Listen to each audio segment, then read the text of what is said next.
My name is Gina Harper, and I've spent the last 12 years making Harper Luxury Stays the top name in mountain vacation rentals.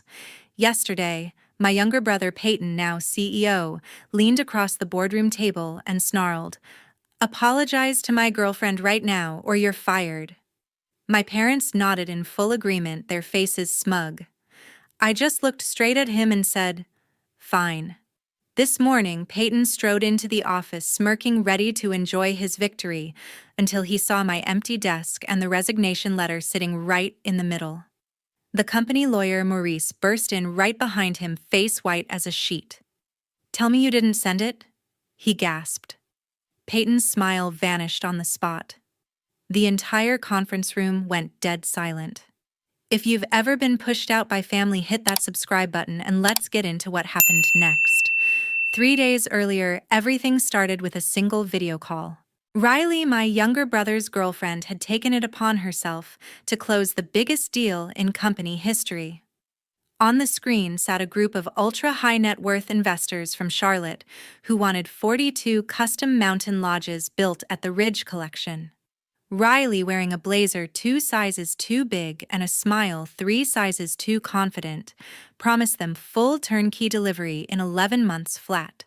11 months for a project that every architect, contractor, and permitting office in Western North Carolina knew would take at least 28.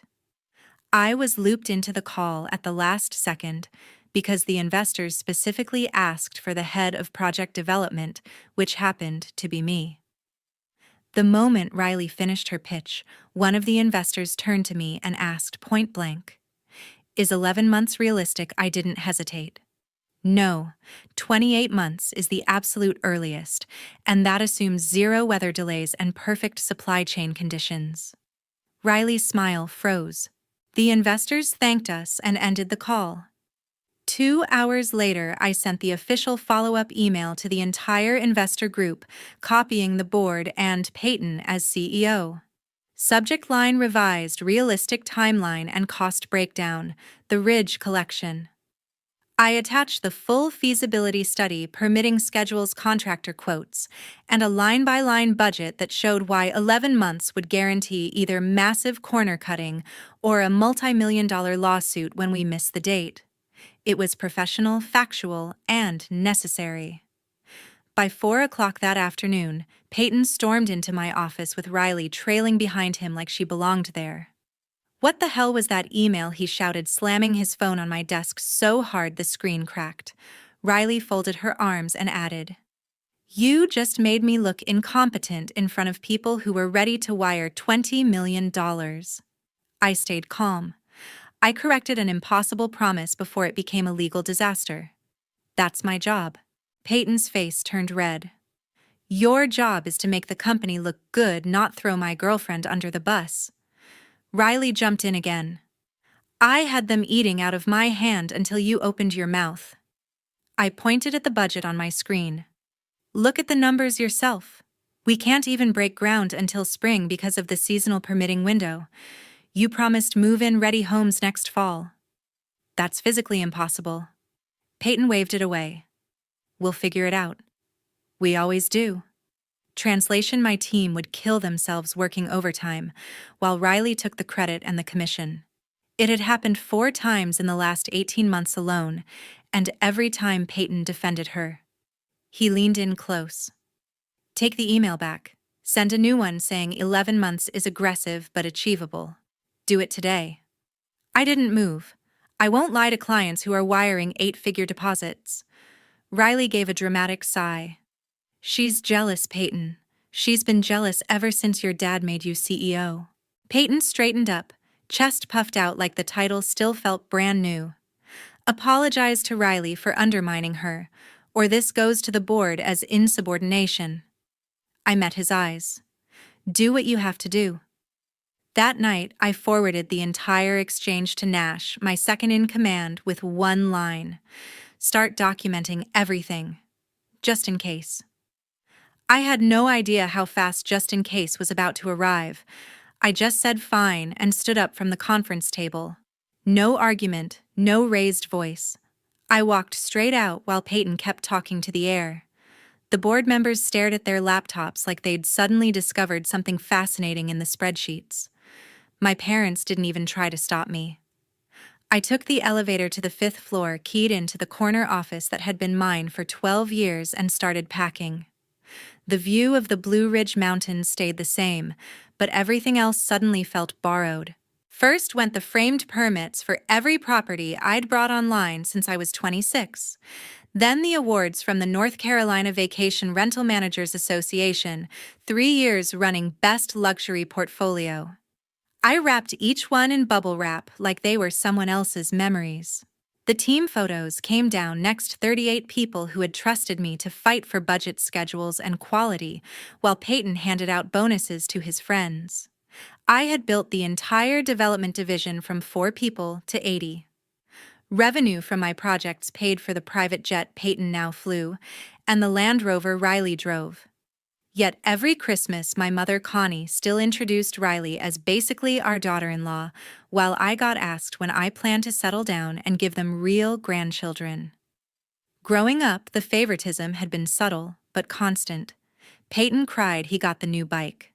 I earned straight A's. Mom said that's expected from the older one. When Dad decided to step back 3 years ago, he didn't hold a search or look at performance metrics. He simply handed the CEO title to Peyton at his 27th birthday party in front of the entire company. I stood there holding a slice of cake while everyone clapped for my little brother who had never closed a single deal on his own. Mom pulled me aside that night and whispered, "Don't make a scene, Gina.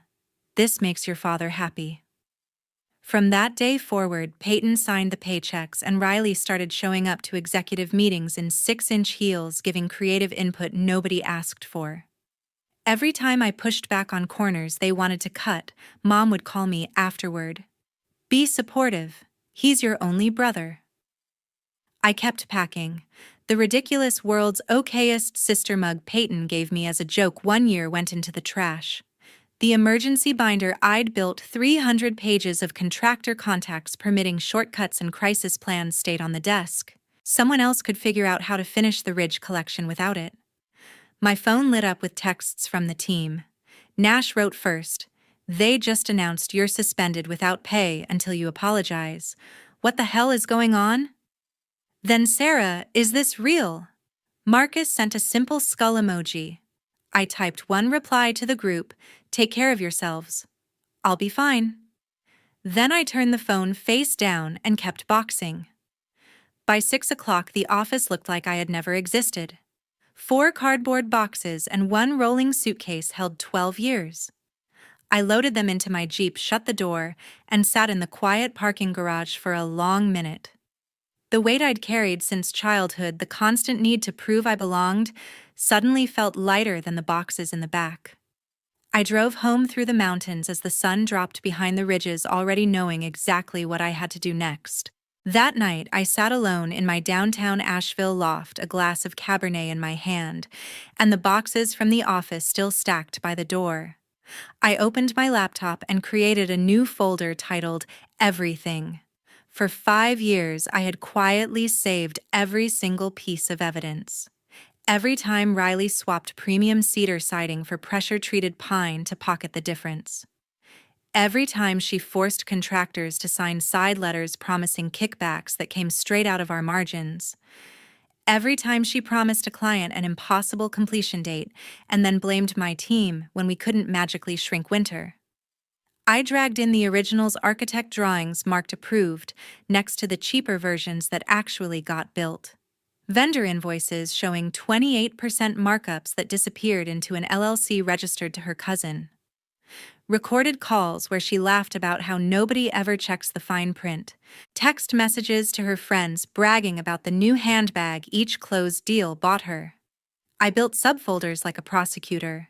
Folder 137, separate overpromised delivery dates. Folder 2, proof those promises had already cost us $430,000 in unbudgeted overtime. Folder 36, ongoing mold lawsuits from earlier properties, where she had quietly deleted humidity barriers to save $8 per square foot. I opened my employment agreement, the one I had negotiated myself when Dad stepped down. Section 8 glowed on the screen. Any disciplinary suspension without documented cause triggered immediate severance of 8 months' salary and accelerated vesting of all restricted stock units. Yesterday morning's suspension had just handed me $680,000 in stock that would hit my account at tomorrow's close. I wrote the resignation letter in 10 minutes, polite, effective immediately with a single paragraph, citing the 2 clauses and requesting wire instructions by noon tomorrow. Then I wrote the cover email. Subject: full transparency, the Ridge Collection, and 5 years of prior projects. Recipients: every board member, every bank officer holding our construction loans, and all 42 investors waiting on the Ridge homes. I attached the entire folder, compressed, password protected, with the password in the body of the email so no one could claim they never received it. I hit send at 11:52 p.m. The second email went to Corbin Reed, my personal attorney of 8 years. One-line severance clause triggered. Please be ready for closing instructions tomorrow. The third went to Vanessa Brooks, the recruiter who had been courting me for 18 months at the biggest luxury rental competitor in the Southeast. Subject line: available, immediately. I closed the laptop, finished the wine, and slept without a single dream.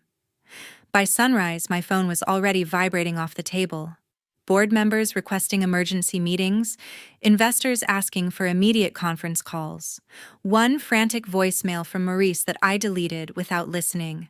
I showered, chose the charcoal suit I wore when I closed 8-figure deals, slipped on the watch Dad gave me the day Peyton became CEO, then took it off again and left it on the dresser. I grabbed my keys and walked out the door, ready to collect what was mine and never look back. The next morning at 8:30 sharp, I walked through the lobby one final time in the charcoal suit. Security recognized me and looked away. The elevator ride felt longer than 12 years. When the doors opened on the executive floor, Peyton Riley, my mother Connie, my father Marvin, still listed as chairman emeritus, and Maurice were already waiting outside the boardroom like a badly rehearsed intervention. Peyton spoke first, voice cracking with fake authority. "We need to talk before this goes any further." I kept walking. They fell in step around me. Maurice tried next, clutching a legal pad like a shield. "Gina, the email you sent last night is catastrophic. Investors are threatening to pull deposits. The banks are on the phone. We can still fix this if you issue an immediate retraction." I stopped in front of the boardroom doors and faced them. "No." Riley stepped forward, eyes red but dry. "You're destroying everything we've worked for because you're jealous. Just admit you made a mistake." I reached into my briefcase and pulled out 2 crisp copies, my resignation letter and the severance demand. I handed one set to Morris and one to Peyton. "Effective 5 minutes ago," I said.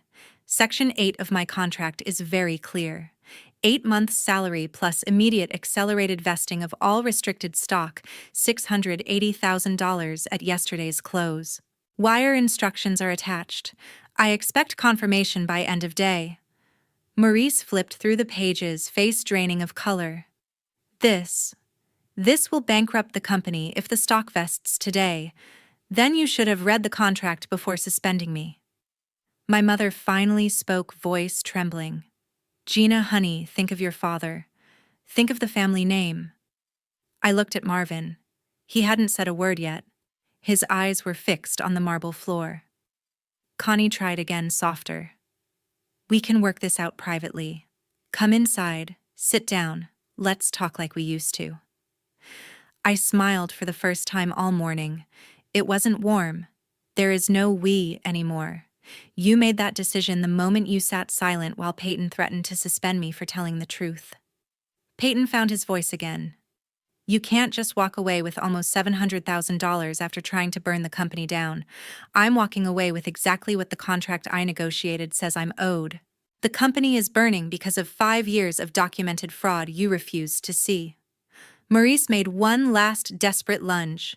"If you withdraw the email right now, we'll forget the suspension ever happened. Full pay. Backdated. Whatever you want." I took one step closer until I was looking him dead in the eye. Maurice, that email is the only thing keeping 42 investors from suing us into bankruptcy today. You want it gone? Tell them yourself why their homes won't be delivered for at least 2 more years, and why half the materials were swapped for garbage. Good luck. I turned to the rest of them. To be perfectly clear, I am no longer an employee. I am now a very large shareholder who just watched management commit fraud. My lawyer, Corbin Reed, will be in touch. I started walking again. Connie reached for my arm. I stopped but didn't turn. Gina, please, she whispered. You're breaking your mother's heart. I looked back over my shoulder. No, Mom. You broke mine a long time ago. I'm just finally done paying for it. I walked away. No one followed this time. The elevator doors closed on 5 stunned faces, and for the first time in my adult life, I felt completely, perfectly free. Less than 2 weeks later, the Ridge collection officially exploded. 38 of the original 42 investors filed a joint federal lawsuit in Charlotte demanding $32 million in compensatory and punitive damages for fraud, breach of contract, deceptive trade practices, and negligent misrepresentation. The 187-page complaint quoted my email verbatim, attached every invoice, change order, and recorded call I had sent, and added new exhibits the banks quietly produced once the construction loans fell into technical default. By the time the filing hit the docket, every major real estate blog in the Southeast had the headline, "Nash held on for exactly 9 days after I walked out." On the 9th morning, he marched into Peyton's office, placed his company MacBook on the desk, and said, "I'm not wearing an orange jumpsuit for any of you." He resigned on the spot, signed my new employer's offer that same afternoon, and took 12 of the best senior project managers with him before the week was out. The ones who stayed were either too inexperienced or too terrified to leave. Neither group knew how to finish 42 ultra-luxury homes that were suddenly missing half their structural beams and all of their promised timelines. The company went into full meltdown. Emergency board calls at 3 a.m., crisis PR agencies on 6-figure retainers. Peyton flew first class to Charlotte twice in 4 days, begging the lead investor for a private settlement.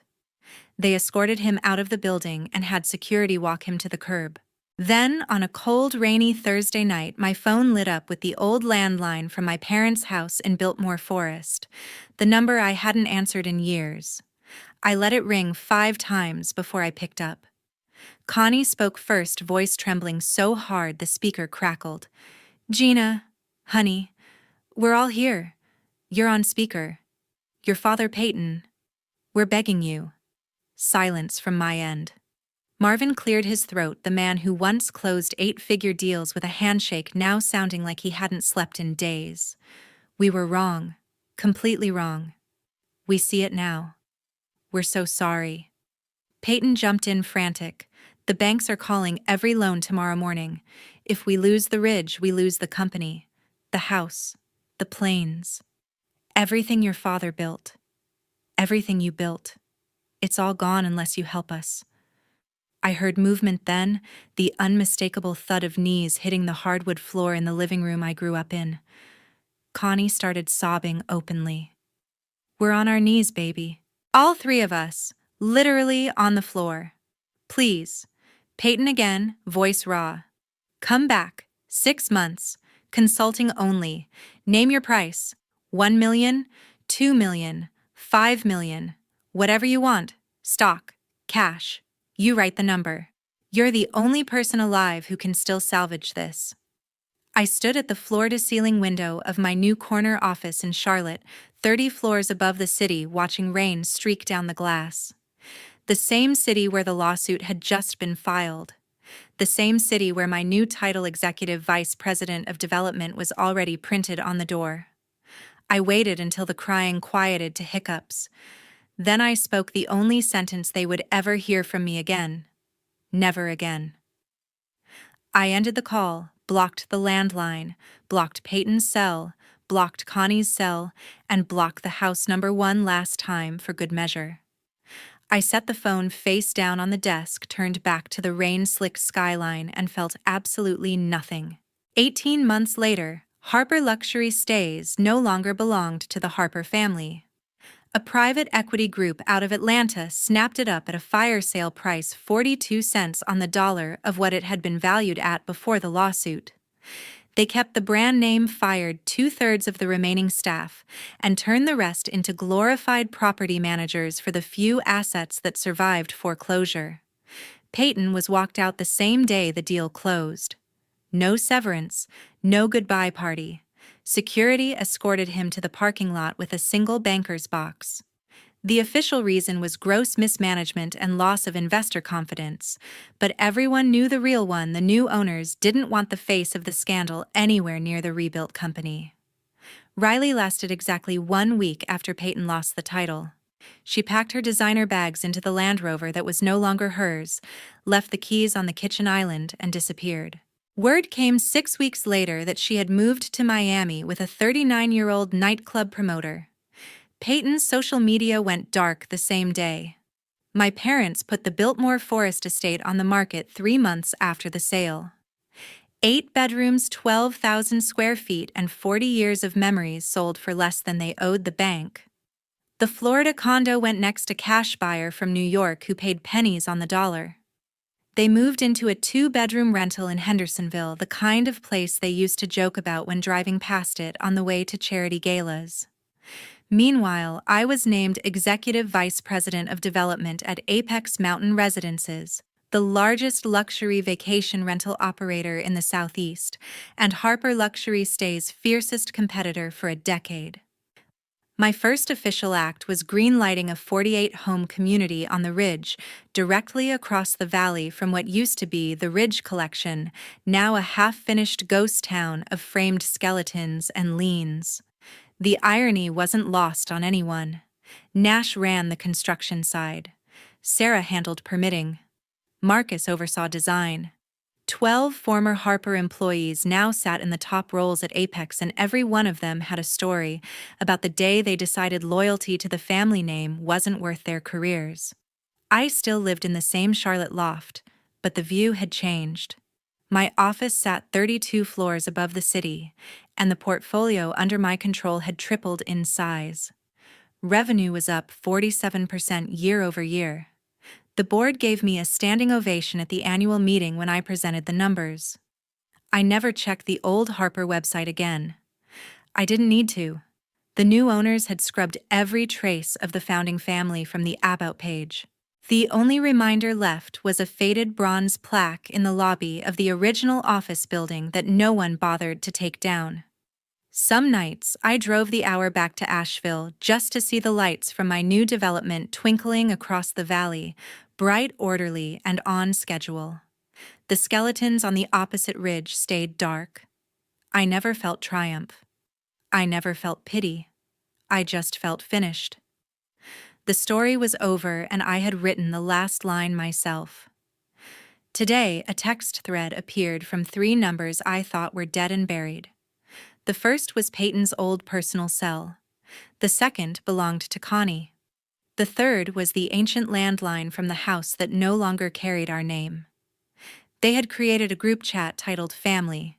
Peyton wrote first the words, shaky even in print. Gina, we know you hate us. We deserve it. But please, just one dinner, 1 hour. We want to look you in the eye, explain everything, and apologize properly. No excuses, no asking for anything. Just us saying we're sorry for the rest of our lives. Please. Connie followed with a voice note, 31 seconds of raw crying. Baby, I was blind. I chose the wrong child every single day. I see it now. I lost you, and I lost everything else because of it. If you never speak to me again, I understand, but please, let me say it to your face, just once. Marvin sent a single photograph, the 3 of them sitting on a plain couch in a rental living room. I didn't recognize, holding a handwritten sign that read, "We were wrong," in thick black marker. Another message from Peyton. We'll come to Charlotte, or meet anywhere you say. Neutral ground. We just want 5 minutes of your time before you close the door forever. I read every word twice. Then I pressed and held each of the 3 numbers. Block this contact. Yes. Yes. Yes. The screen went quiet. I set the phone on the marble island, poured myself a glass of water, and looked out over the city I now called home. They finally understood the cost of choosing favoritism over fairness, of choosing comfort over truth, of choosing the easy child over the one who carried the weight. I wasn't going to give them the relief of hearing my voice confirm it. Some apologies arrive too late to matter. Some doors once closed stay closed. I had built a life without them, and it was brighter, cleaner, and more honest than anything they had ever offered. The chapter was finished the day I walked out. Today, I simply turned the page and kept reading forward.